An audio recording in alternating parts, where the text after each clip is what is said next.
అప్పుడు జరిగిన పెహల్గాం అటాక్ కి మోడీ గారు సిండస్ వాటర్ ట్రీట్మెంట్ బ్యాన్ చేసి చావు దెబ్బ కొట్టారనే చెప్పాలి. ఎందుకంటే మాకు కాశ్మీర్ కావాలి అని పాకిస్తాన్ గిలగిలా కొట్టేసుకోవడానికి one of the main reason ఈ సింధు జలాలు. ఈ నదులు హిమాలయాల్లో పుట్టి జమ్మూ కాశ్మీర్ నుండి ప్రవహిస్తూ పాకిస్తాన్కి వెళ్తాయి. అయితే అవి మొత్తం 6 నదులు. అందులో బియాస్, సట్లెజ్, రావి అనే 3 నదులు భారతదేశం కంట్రోల్లో ఉన్నాయి. ఇంకో 3 నదులు సింధు, చినాబ్, జీలం పాకిస్తాన్ కంట్రోల్లో ఉన్నాయి.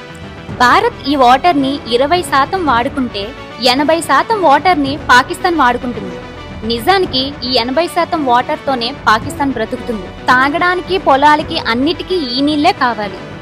చిన్న చిన్న నదులు, చెరువులు పాకిస్తాన్ లో ఉన్నా కూడా ఒక 10% జనాభాకు మాత్రమే సరిపోతాయి. అందుకే పాకిస్తాన్ కాశ్మీర్ ని కూడా వాళ్ళ చేతుల్లోకి తీసుకుంటే మొత్తం సింధు నది జలాల్ని యూజ్ చేసుకొని ఇంకా డెవలప్ అయ్యి భారత్ ని దెబ్బతీయాలనుకుంటుంది. దానికి మోడీ గారు ఈ వాటర్ ఒప్పందాన్ని రద్దు చేసి పెద్ద దెబ్బే కొట్టారు.